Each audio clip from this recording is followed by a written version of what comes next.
I'm Mr. MegaManFan, and today's video is subtitled, If I Can Do It, So Can You. Like, share, comment, subscribe, all of those things help the channel out.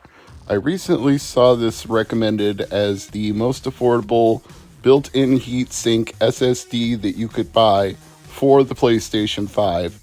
And even though I'm a completely non-technically minded guy who feels fingers and thumbs are misaligned when I try to do anything that involves installing anything, I decided to give this a shot anyway.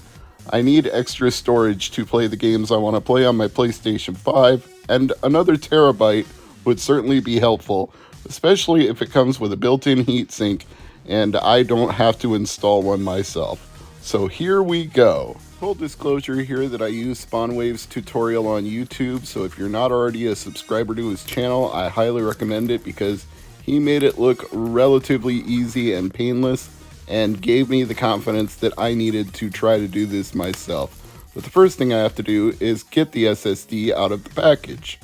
Now, if you're like me, you're probably going to have sticker shock when you get this package open and you look at it and go, I spent $150 on that? Well, yeah, but if you want more storage than that, you're talking like $280 for 2 terabytes, $500 for 4 terabytes, and so on and so forth.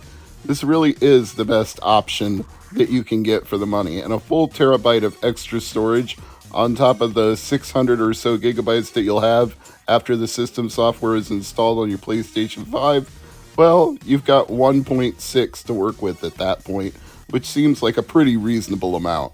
For me, the most nerve-wracking part of this process was actually getting the cover off, which it doesn't feel like something you're supposed to do, but if you lift gently and push up, it will slide off. It's like an interlocking puzzle piece somehow. It has clips that lock it into place on top of your PlayStation 5, so lift from the back and push up just a little bit, and it does pop off, but it's going to feel so wrong the first time you do that. There's a small metal plate over the SSD card slot with one screw in it. You're going to need to unscrew that and take the metal plate off, and once you do that, you'll have a place to install your SSD card.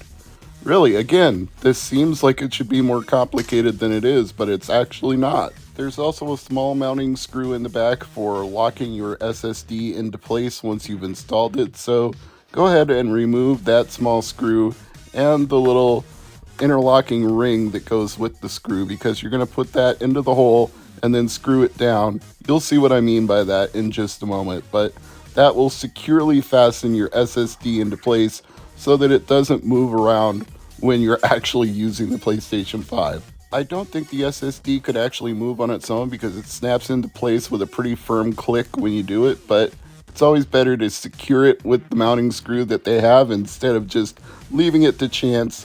There's one provided anyway, there's no reason not to use it. Did you hear what I mean there? That's a pretty solid cut-thunk that tells you that you've pushed it into the available expansion card slot for the SSD.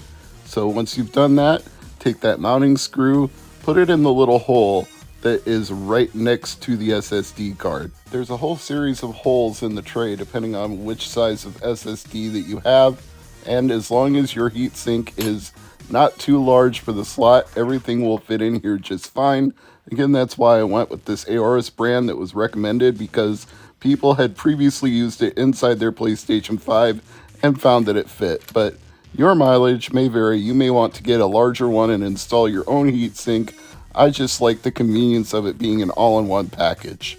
After that, you're going to put the metal lid for the storage bay back on here and screw it back into place. You're going to put the cover back on the top of your PlayStation 5. You're going to plug it back into the power, plug in your HDMI, plug in your PlayStation 4 external drive, whatever else you have that was previously plugged into the back that you unplugged to do this project. Please never do any installation of anything into a computer or a game console with the power plugged in. For your safety, for the safety of others around you, just don't do it. Unplug everything first. Thanks.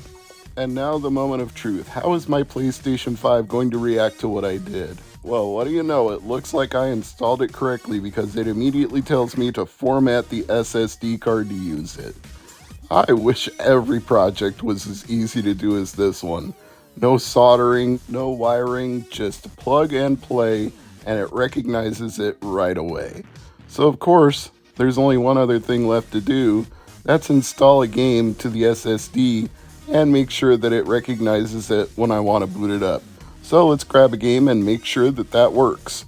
I bought Tales of Iron at the same time I bought the storage for the PlayStation 5 because it was only 20 bucks on Amazon. So combined with tax and all that, it was about $180 for the expansion and the game, which is fine because I had canceled an order for something else that amounted to 186 bucks. So I had 180 to work with, and there was no excuse not to buy some expansion storage for my PS5 at that point. Let's just confirm that it installed correctly. SSD storage. Yeah, let's open that up. And it looks like I have a game installed there. Games and apps. Tales of Iron. There it is. Now we just have to make sure it runs. Can't run it from looking at it in the storage menu. There's no option to press play and start it. You have to go back to the main system menu. That's fine. I don't mind that. So we'll go back, we'll select Tales of Iron, and bingo! Now have a full terabyte of extra storage to work with, which makes me a very happy camper because 600 gigabytes didn't seem like enough for the size of the files of games that come out today. So I highly recommend adding an extra terabyte to your PS5. If you can already get a PS5 to begin with, they're still kind of hard to get, but if you do get one, I would definitely add the extra storage. I'm not sponsored by anybody. There are no product links in the description of this video anywhere. It's completely up to you whether you choose the Aorus 1TB or any other one that's out there on the market today. This just happened to be the one that I saw that made the most sense to me because it came with the built-in heatsink and was the most affordably priced and came with the best reviews. Even though reviews can be submitted by the manufacturer, I tried to look for actual customer reviews that weren't paid for, and they seemed pretty appreciative of the value proposition of 1TB plus heatsink and the fact that it worked in the PlayStation 5, that it has the correct read-write speeds and size specifications to be installed in this console. So I'm going to celebrate with a cold one and leave you with a little more footage of the Aorus here at the end.